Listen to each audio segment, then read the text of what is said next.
अस्सलामुअलैकुम second class. मैं उम्मीद करती हूँ कि आप सब लोग खैरियत से होंगे। तो सेकंड क्लास आज हम उर्दू का सबक नंबर 4 पढ़ने जा रहे हैं। उर्दू का सबक नंबर 4 है जिसका सफ़ा नंबर 21 है।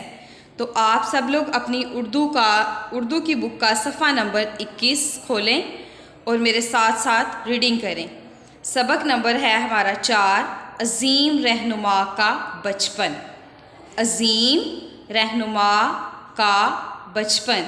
तो ये अज़ीम रहनुमा कौन है? हमारे कायदे आज़म मोहम्मद अली जनाब, जिनके बारे में आज हम इस सबक में पढ़ेंगे।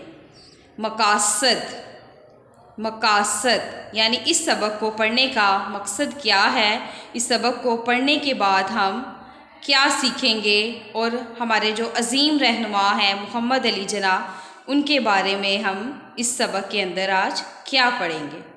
इस सबक को पढ़ने के बाद तुलबा तालिबात इस काबिल हो जाएंगे कि वो कायदे आज़म के हालाते ज़िंदगी से वाक़फ़ियत हासिल कर सकें। यानी कायदे आज़म की ज़िंदगी के जो हालात थे उनके बारे में हम मालूमात हासिल कर सकें। हमज़ा पर मबनी अल्फाज बना सकें। फ़ेल की पहचान कर सकें, यानी फ़ेल क्या है हम उसकी पहचान सीखेंगे। एक दफ़ा फिर हम इसकी रीडिंग करते हैं, आप भी साथ साथ फिंगर रखें और इसकी रीडिंग करें। इस सबक को पढ़ने के बाद तुलबा तालिबात इस काबिल हो जाएंगे कि वो कायदे आज़म के हालाते ज़िंदगी से वाक़फ़ियत हासिल कर सकें। हमज़ा पर मबनी अल्फाज बना सकें। फ़ेल की पहचान कर सकें। यानी इस सबक को पढ़ने का हमारा मकसद ये है कि तालिबात इस काबिल हो सकें कि कायदे आज़म की हालाते ज़िंदगी के बारे में जान सकें, हमज़ा पर मबनी अल्फाज बना सकें और फ़ेल की पहचान कर सकें कि फ़ेल क्या है। अहम अल्फाज, ये इस सबक के अहम अल्फाज हैं जो हम पढ़ेंगे। उचाट यानी अक्सर आपने ये लफ्ज़ सुना होगा कि किसी चीज़ से दिल उचाट हो जाना, यानी किसी काम में इंसान का दिल ना लगना। मुसलसल का मतलब है लगातार। मुंतहिब का मायनी है चुना हुआ। नमूदार का मायनी है ज़ाहिर होना। 25 दिसंबर 1876 को कराची में एक ताजर के घर एक बच्चा पैदा हुआ।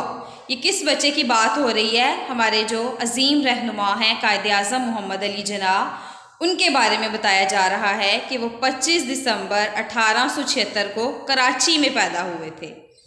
25 दिसंबर 1876 को कराची में एक ताजिर के घर एक बच्चा पैदा हुआ। उसका नाम मोहम्मद अली रखा गया।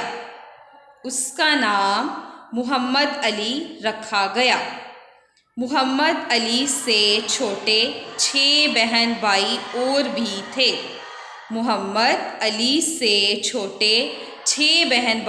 और भी थे।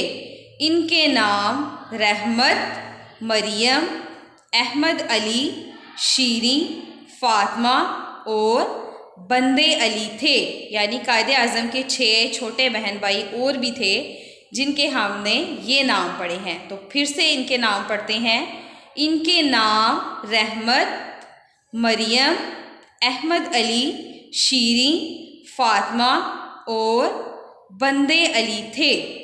लेकिन वालिदा सबसे ज़्यादा प्यार मोहम्मद अली से करती थी। यानी उनके 6 बहन भाई और भी थे, लेकिन उनकी वालिदा सबसे ज़्यादा प्यार मोहम्मद अली से करती थी।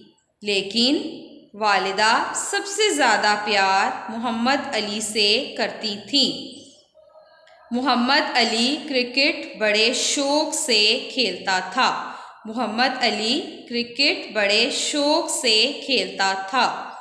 वो अपने हमजोलियों में बड़ा मकबूल था, यानी अपने हमजोलियों में वो बड़ा मशहूर था। मोहम्मद अली को कौन सा खेल खेलना पसंद था? क्रिकेट। मोहम्मद अली क्रिकेट बड़े शौक़ से खेलता था, वो अपने हमजोलियों में बड़ा मकबूल था।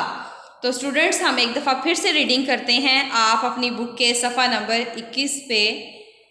21 को खोलें और सबक नंबर 4, यहाँ से हम इसकी रीडिंग स्टार्ट करते हैं। आप मेरे साथ साथ रीडिंग करें ताकि आपको अच्छी तरह से रीडिंग याद हो जाए। सबक नंबर 4, अज़ीम रहनुमा का बचपन। अज़ीम रहनुमा का बचपन। मकासद, इस सबक को पढ़ने के बाद तुलबा तालिबात इस काबिल हो जाएंगे कि वो कायदे आज़म के हालाते ज़िंदगी से वाकफ़ियत हासिल कर सकें, हमज़ा पर मबनी अल्फाज बना सकें, फ़ेल की पहचान कर सकें, अहम अल्फाज, उचाट, मुसलसल, मुंतहिब, नमूदार। उचाट, मुसलसल, मुंतहिब, नमूदार। 25 दिसंबर 1876 को कराची में एक ताजिर के घर एक बच्चा पैदा हुआ। उसका नाम मोहम्मद अली रखा गया। मोहम्मद अली से छोटे 6 बहन भाई और भी थे। इनके नाम रहमत, मरियम, अहमद अली, शीरीं, फातिमा और बंदे अली थे, लेकिन वालदा सबसे ज़्यादा प्यार मोहम्मद अली से करती थी।